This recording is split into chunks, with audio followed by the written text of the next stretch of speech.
Nagpatuloy ang halik nila, dahan-dahan at puno ng emosyon. Parang tumigil ang mundo para sa kanilang dalawa. Habang nararamdaman ni Bianca ang lalim na damdamin ni Morgan sa bawat haplos sa kanyang mga labi. Hindi niya akalain na sa gitna ng lahat ng gulo at sa mga inaasahan sa kanila, narito siya sumasayaw at hinahalikan si Morgan sa isang tahimik na hardin, malayo sa mga mata ng iba. Matapos ang ilang sandali, unti-unting bumitaw si Morgan, ngunit nanatiling magkalapit ang kanilang mga noo. Pareho silang humihingal, parang kapwa nilamon ng damdamin at ng sandaling iyon. That was unexpected, bulong ni Bianca, habang pilit na pinipigilan ng ngiti na sumilay sa kanyang mga labi.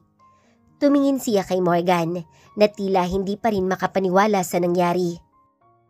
I've been wanting to do that for a while now. Napailing si Bianca habang tumatawa. Really? At ngayon mo lang sinabi? I didn't want to push you. Gusto kong sigurado ka rin. I'm sure now, sagot ni Bianca. Ang tono niya ay mas seryoso. I was scared, Morgan. I am. Pero parang lahat ng takot ko nawawala kapag kasama kita. I'm glad to hear that, Bianca, because I feel the same way. I don't care about what other people think. Mom, Dad, even the whole world. Ang mahalaga ay ikaw. Naramdaman ni Bianca ang init ng mga salitang iyon sa dami ng beses na nagtaka siya kung kaya ba niyang maging sapat para kay Morgan. Ang mga sinabi nito ay parang musika sa kanyang pandinig. Pinisil niya ang kamay ni Morgan. Parang gusto niyang idiin ang nararamdaman niya ngayon. Morgan, I don't know what the future holds. Hindi ko alam kung kaya kong harapin lahat ng expectation ng family mo. Pero sa isang bagay ako sigurado. Ayokong itigil ito. Ayokong bitawan to. Yung sa atin. Morgan's gaze became even more intense. Then we want. Let's not think about the future right now. Just focus on this time. Sa'yo lang ako, Bianca. Tumango si Bianca at hindi na siya nagsalita pa. Ramdam niya ang mga sinasabi ni Morgan sa bawat haplos at galaw nito. Nagsimula ulit siyang magsayaw. Mas mabagal, mas malalim ang bawat takbang. Parang ang mundo nila ay umiikot lang sa isa't isa. Nasa kanilang mga mata ang bawat salita. Bawat damdaming hindi na kailangan pang sabihin. Do you remember the first time we danced? Tanong ni Morgan, breaking the silence. Bianca smiled at the memory. Sa charity ball, di ba? Ang awkward natin noon. Awkward? Hindi naman. You were breathtaking. I was tripping over my heels. Bianca laughed, recalling how nervous she was that night. Pero ikaw, you were calm, confident. Parang wala kang iniisip kundi ang mapasaya ako. That's because I was focused on you. I've always been focused on you, Bianca. Huminto si Bianca sa paggalaw. Nakatitig sa mga mata ni Morgan. Morgan, you know how complicated things are between us, right? Of course I do, but I don't care. I've never cared about complication. Pero, Bianca bit her lips. What about your mom? She clearly doesn't like me. She just worried about the family, about expectation, pero in time, she'll see how much you mean to me. And what if she doesn't? Bianca's voice was soft, almost afraid of the answer. Then that's your problem, Morgan said firmly. Because I'm not letting you go, Bianca. Ever. For the first time in a long while, she felt secure. Sigurado si Morgan. At sa kabila ng lahat ng kanilang mga agam-agam at mga taong tutol sa kanilang relasyon, nararamdaman niyang ito ang tamang desisyon. Bianca looked up at the star, trying to clear her thought. Ang daming mangyayari pa, Morgan. What if things get too hard? Then we face them together. There was something so simple yet so profound in his word that Bianca couldn't help but smile. You always know what to say. It's because I mean every word, Morgan whispered. Natahimik si Bianca, nangingiti sa sarili. Tila napakalayo na ng narating nila mula nung unang beses silang nagkita. Dati, Tanging profesional na relasyon lamang ang kanilang binubuo. Pero ngayon, heto sila. Nasa isang madilim na hardin, nagsasayaw sa ilalim ng mga bituin. Walang iba, kundi ang bawat isa ang tanging mahalaga. "Do you think we'll always be like this?" Tanong ni Bianca. Puno ng pag-aalinlangan pero may halong pag-asa. Morgan hands tightly slightly on her waist. "I hope so, and if it's up to me, we will be." "I hope so too," Bianca whispered. Nagpatuloy ang kanilang sayaw sa ilalim ng mga bituin. Ang mundo sa paligid nila ay tila naglaho. Walang ibang naririnig kundi ang banayad na tunog ng hangin at ang tibok ng kanilang mga puso. Nagpatuloy ang gabi sa ilalim ng mga bituin. Ang lahat ng nasa paligid nila ay tila naglaho. Hindi makapaniwala si Bianca sa bilis ng takbo ng mga pangyayari. Ang mga damdamin na matagal na niyang itinatago, ngayon ay lantad na. Si Morgan, sa kabila ng pagiging isang abala at makapangyarihang tao, ay nagpakita ng isang bahagi ng kanyang sarili na bihira niyang makita sa iba. Naramdaman ni Bianca na iba ang intensyon ni Morgan ngayong gabi, kaya't hinintay niyang magsalita ito. Tahimik muna si Morgan, tila nag-iisip bago siya nagsalita. Ang kanyang tono ay seryoso, ngunit puno ng kabaitan. "Bianca," he started, his voice low and gentle. "I've been thinking about us for a long time." Napatitig si Bianca kay Morgan, nakaramdam ng konting kaba sa kanyang dibdib. "Anong iniisip mo?" tanong niya, bagamat alam na niya ang sagot. Huminga ng malalim si Morgan, tila kinokolekta ang kanyang lakas ng loob. "I know things haven't always been easy between us. The expectation, the family pressure, and all that. Pero sa kabila ng lahat, hindi nagbago ang nararamdaman ko para sa'yo. It's only gotten stronger." Hindi agad nakapagsalita si Bianca. Ramdam niya ang tindi ng emosyon ni Morgan. Nararamdaman niya ang bawat salita na parang umaalingaw-ngaw sa kanyang puso. Tahimik niyang hinintay ang susunod na sasabihin nito. "I want to be with you, Bianca," patuloy ni Morgan. Ang kanyang mga mata ay tila nagniningning sa ilalim ng liwanag ng buwan. "Gusto kong ligawan ka. Formally, I want to do this right." Nagulat si Bianca sa sinabi ni Morgan. Alam niyang may nararamdaman ito para sa kanya. Pero hindi niya akalaing hihingi nito ang kanyang permiso ng ganito kadiretso at ng ganito kaseryoso. Hindi niya napigilang ngumiti. Damang-dama ang kilig na nararamdaman ng kanyang puso. "Morgan, I didn't expect you to ask. Pero, oo Morgan." Biglang nagliwanag ang mukha ni Morgan. Tila nawala lahat ng bigat ng mundo sa kanyang mga balikat sa sagot ni Bianca. "Totoo? You're saying yes?" Tumango si Bianca. Nakangiti pa rin. "Oo Morgan, I want this too. I want us." Hinawakan ni Morgan ang kamay ni Bianca nang mas mahigpit at tila ayaw niyang pakawalan ito. "I promise Bianca, I do everything I can to make you happy. Hindi ko alam kung paano natin haharapin ang magiging problema. Pero kasama mo ako, hindi kita bibitawan." Napatitig si Bianca sa mga mata ni Morgan at nakita niya ang katapatan sa mga iyon. Hindi niya napigilang mapaluha. Hindi dahil sa lungkot, kundi dahil sa saya at kagaanan ng pakiramdam. Sa wakas, narito na sila sa puntong hindi na nila kailangang itago o pigilan ang nararamdaman nila. "I believe you, Morgan," she said softly. "And I trust you. Alam kong magiging mahirap pero handa akong subukan." Nakangiti si Morgan habang hinahaplos ang pisngi ni Bianca. "We'll face everything together," bulong niya, at muli siyang yumuko para halikan si Bianca. This time, with even more tenderness. Ramdam ni Bianca ang bawat halik, bawat haplos na puno ng pagmamahal at pangako. Pagkatapos ng ilang saglit, muling naghiwalay ang kanilang mga labi. Nakatingin si Bianca kay Morgan. Iniisip kung paano siya napunta sa ganitong sitwasyon. Parang isang pelikula ang kanilang buhay. Isang pelikulang hindi niya akalain na siya ang bida. Morgan smiled, his eyes soft but full of determination. So, ano na tayo ngayon? Tanong niya. Napatawa si Bianca sa tanong ni Morgan at marahang sinampal ito sa braso. Ang corny mo, biro niya, pero ang ngiti sa kanyang muka ay hindi maikubli. I'm serious, sagot ni Morgan na tumatawa. I just want to make sure. Gusto kong klaro tayo. I guess we're starting something new, sabi ni Bianca. Mas seryoso na ngayon. We're together, Morgan, and I'm happy about it.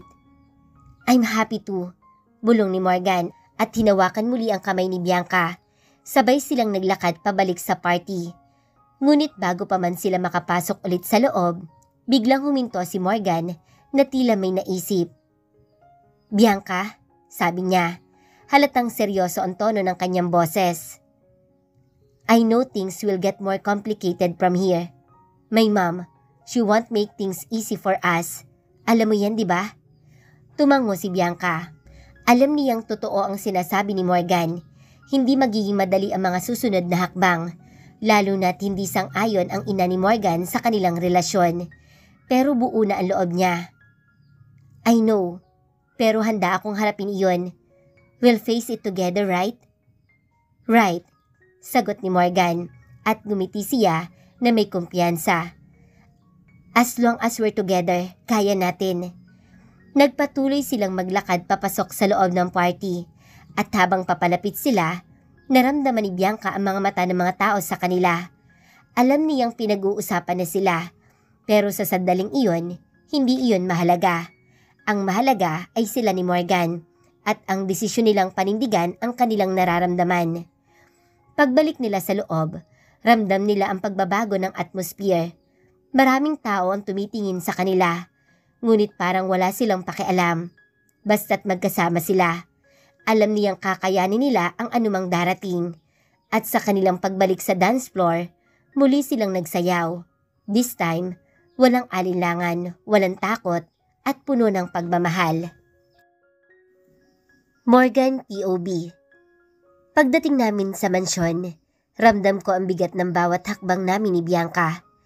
Alam kong hindi magiging madali ang pagpapakilala ko sa kanya kay Mami, lalo na't kilala ko ang aking ina. Mahigpit at may mataas na pamantayan pagdating sa mga taong pinapalapit ko sa buhay ko. Ngunit hindi na ako makakabalik pa. Nasa punto na ako na handa kong ipaglaban si Bianca, kahit pa gaano kahirap.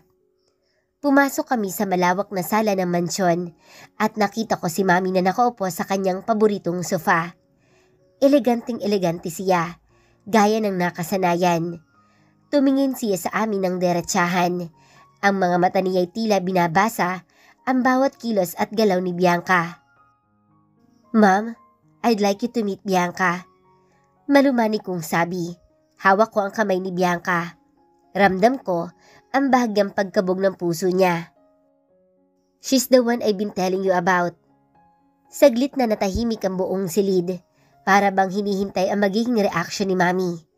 Hindi ko maipaliwanag ang pakiramdam ko, pero alam kong anumang sabihin niya ay magbibigay ng bigat sa sitwasyon. Si Bianca, sa kabila ng kaba, ay nanatiling matatag. Hindi ko napigilang humanga sa tapang niya. Good evening po, ma'am. Bati ni Bianca, halatang may respeto, ngunit ramdam ko ang tensyon sa boses niya. Tiningnan siya ni Mami mula ulo hanggang paa bago siya nagsalita. So, you're Bianca? Malamig niyang sabi. I've heard a lot about you. Nagkatinginan kami ni Bianca at alam kong nararamdaman niya ang lamig sa bawat salita ni Mami. Pero hindi siya nagpatalo. I hope what you heard is good, sagot ni Bianca. Ngumingiti ng bahagya, pero kita sa mga mata niya ang bahagyang pag-aalilangan. Hindi tumugon si Mami agad, at iyon ang mas nakakabahala. Kita ko sa mga mata niya ang hindi pagsang-ayon, pero alam kong wala na siyang magagawa ngayon. Alam na yang seryoso ako kay Bianca, at hindi ako titigil hanggat hindi ko na ipapakita sa kanya kung gaano kahalaga sa akin ang babaeng to. Morgan, may I speak to you privately? Biglang tanong ni Mami. Halatang hindi siya makapaghintay na makausap ako na mag-isa. Tumingin siya kay Bianca saglit bago ako hinarap muli. Nagkatinginan kami ni Bianca at kita ko sa kanyang mga mata ang kaba. Pero bago pa man siya makapagsalita, hinawakan ko ang kanyang kamay at ngumiti ako sa kanya. "I'll be right back," bulong ko bago ako tumayo at sinundan si Mami papunta sa kanyang opisina. Pagkasarado ng pintuan, biglang bumaling si Mami sa akin. Ang mga mata niya ay puno ng pagtatanong. "Morgan, are you serious about this girl?" Tanong niya, halatang may halong pangungutya. "Yes ma'am, I am. I love her." Sagot ko, diretso at puno ng kumpiyansa. Napatingin si Mami sa akin ng matagal bago siya nagsalita muli.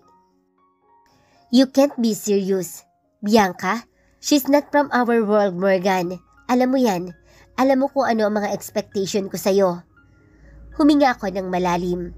Pinipilit na kalmahin ang sarili ko. "I know what you expect, ma'am. But I also know what I want. I want Bianca. Hindi ko kayang itago to. I'm ready to face everything with her." "Ready? Do you even realize what you're saying? Kung ipagpapatuloy mo to, you'll be risking your reputation. Our family reputation." Mariing tanong ni Mami. Nag-init ang ulo ko sa sinabi ni Mami. "Ma'am, I don't care about reputation. I'm not living for other people approval. I'm living for myself. And Bianca makes me happy. Isn't that enough?" Umiling si Mami, halatang hindi kumbinsido. "Morgan, this isn't about happiness. It's about responsibility. You have a legacy to protect." "At ano ang silbi ng legacy, ma'am, kung hindi ako masaya?" Sagot ko. Ramdam ko ang frustration ko sa usapan namin. "I'm tired of living up to your standard, ma'am. For once, I want to make my own choices, and Bianca is one of them." Saglit na tumahimik si Mami. Tila iniisip ang mga sinabi ko. "I raised you to make smart decision, Morgan." Sabi niya, mas malumanay, ngunit puno pa rin ng disapproval. "And this doesn't seem like one of them." "It is, ma'am. I love her, and I'm willing to fight for her, kahit na ano pang sabihin ng ibang tao." Tumingin si Mami sa akin ng matagal, bago siya napabuntong hininga. "I just hope you know what you're doing," sabi niya, bago lumingon sa pinto. "But if you're determined to go down this path, I can't stop you. Just be careful, Morgan." Pagkatapos ng usapan namin, bumalik ako kay Bianca na naghihintay sa sala. Kita ko ang takot at kaba sa kanyang mga mata habang lumalapit ako. Pero nang makita niyang kalmado ako, bahagya siyang ngumiti. "How did it go?" tanong niya, halatang kinakabahan sa isasagot ko. Ngumiti ako at hinawakan ang kamay niya. "She's not happy about it. But she can't stop us." Amin ko, pero masaya ang tono ng boses ko. Nakita ko ang bahagyang pagluwag ng dibdib ni Bianca at ngumiti siya ng maluwag. "Thank you for standing up for us." Hinaplos ko ang kanyang pisngi at tinitigan siya sa mga mata. "I'll always stand up for you, Bianca. Always." At sa sandaling iyon, alam ko na kahit anong pagsubok ang dumating, kakayanin namin, kami ni Bianca, magkasama. Matapos ang pagpapakilala kay Bianca kina Mami at Daddy, hindi ko maiwasang mapangiti habang pabalik kami ni Bianca sa sala. Alam kong hindi ito ang eksaktong reaksyon na inaasahan ko, lalo na kay Mami, pero sapat na para sa akin na hindi siya tumutol ng direkta. Si Daddy naman, tulad ng dati, nanatiling tahimik, ngunit alam kong suportado niya ang mga desisyon ko, lalo na't nakita niya kung gaano ako kaseryoso kay Bianca. Nang makaupo kami ni Bianca sa sopa, tinitigan ko siya at napansin kong tila may kakaibang kinikimkim na pag-aalala pa rin siya. Hindi ko siya masisisi. Hindi biro ang sitwasyon namin. Pero alam kong oras na para magbigay ng konting aliw sa kanya. Lalo na't natapos na ng mas mabigat ang bahagi ng araw na ito. Are you okay? Tanong ko habang inaabot ang kamay niya. Ramdam ko ang bahagyang pagkilos ng daliri niya. Medyo malamig, ngunit hindi siya umiwas. Honestly, Morgan, I don't know how to feel. Your mom, she wasn't exactly welcoming. Sagot niya ng diretsahan. Bumuntong hininga ako at ngumiti ng bahagya. That's just how she is, Bianca. Mahirap talaga siyang pasayahin, pero ang mahalaga, hindi siya tutol. At si Daddy, he didn't say much, but I know he approves. Tumango si Bianca, pero hindi pa rin niya maitago ang tanong sa kanyang mukha. Pero, do you think she ever really accept me? I mean, I know you don't care about that, pero I don't want to be the reason for any conflict between you and your family. Hinaplos ko ang pising niya at tiningnan siya ng malalim sa mga mata. Bianca, wala ka dapat ikabahala. Yes, Mommy might take time to come around, pero eventually, she'll see what I see in you, kung ano ang nararamdaman ko para sa'yo. Hindi niya agad ako sinagot, kaya nagpa siya akong dagdagan pa ang pagpapaliwanag ko. And I told you, I'm willing to fight for us. Wala nang makakapigil sa akin. Hindi si Mommy, hindi ang opinyon ng ibang tao. Morgan, huminga siya ng malalim bago nagpatuloy. I just don't want to be a burden. You have a reputation to protect. Ayokong maging dahilan ng gulo. Napangiti ako. Nakita ko kung gaano siya ka-concern sa lahat ng bagay. Pero alam ko rin kung gaano kalalim ang nararamdaman ko para sa kanya. You're not a burden, Bianca. You're the reason why I'm happier than I've ever been. I'm not worried about reputation or what anyone else thinks. Ang mahalaga sa akin ay ikaw at tayo. Napatingin siya sa akin ng matagal at sa wakas, nakita ko ang pagluwag ng kanyang mukha. Thank you. I don't know what I did to deserve you, Morgan. You deserve everything, Bianca, and I'll make sure you get that. Sagot ko na walang pag-aalilangan. Sa mga sandaling iyon, pakiramdam ko'y mas lumalim pa ang koneksyon namin ni Bianca. Hindi ko akalaing ganitong magiging takbo ng buhay ko, ang mapalapit sa isang tao na handa kong ipaglaban kahit na ano pa ang balakid. Alam kong hindi magiging madali ang daan sa amin, pero sapat na sa akin ang malaman na magkasama kami sa lahat ng ito. By the way, your dad, he seemed okay with everything, pero hindi siya masyado nagsasalita. Sa tingin mo ba, he really approves? Biglang sabi ni Bianca, nagbabalik sa kasalukuyang usapan. Tumango ako. Yeah, that's just how Dad is. Hindi siya masalita, but when he gives his blessing, alam mo na tanggap ka talaga, and believe me, he likes you. Really? Nakita ko ang konting saya sa mga mata ni Bianca. Yes, really. If he didn't, he would made that clear. Pero tahimik lang siya kanina, which means he's fine with it. Trust me. Sagot ko nang may kasiguraduhan. Bahagyang tumawa si Bianca. I guess that's good to hear. Definitely. Now, I want you to stop worrying about them. This is our relationship, not theirs. Let's just focus on us, okay? Sabi ko habang inakbayan ko siya. Hinaplos ang kanyang balikat. Okay, I'll try. Sagot niya. Nakangiti na ngayon na mas maluwag. That's all I'm asking. Just trust me, Bianca. We'll be fine. Sagot ko at hinalikan ko siya sa noo. Naramdaman ko ang bahagyang pagkilos ni Bianca. Parang nagiging mas komportable na siya. I do trust you, Morgan. It's just hard sometimes, you know? Yeah, I know. But we're in this together. Lahat ng mangyayari kakayanin natin. Sagot ko habang hinahawakan ko ulit ang mga kamay niya. Napatingin siya sa akin at ang mga mata niya ay puno ng pagmamahal at pasasalamat. I'm so lucky to have you. And I'm ever luckier to have you too. Tugon ko. Sa mga sandaling iyon, wala nang mas mahalaga pa. Wala akong pakialam sa opinyon ng iba. Sa mga pagsubok na haharapin namin, basta't magkasama kami, alam kong kaya namin. Niyakap ko siya ng mahigpit Ramdam ko ang init ng kanyang katawan laban sa akin. Ang simple pero puno ng kahulugan. Ang sandaling iyon, alam ko na ang mga susunod na araw, buwan o taon, maraming haharapin kaming pagsubok.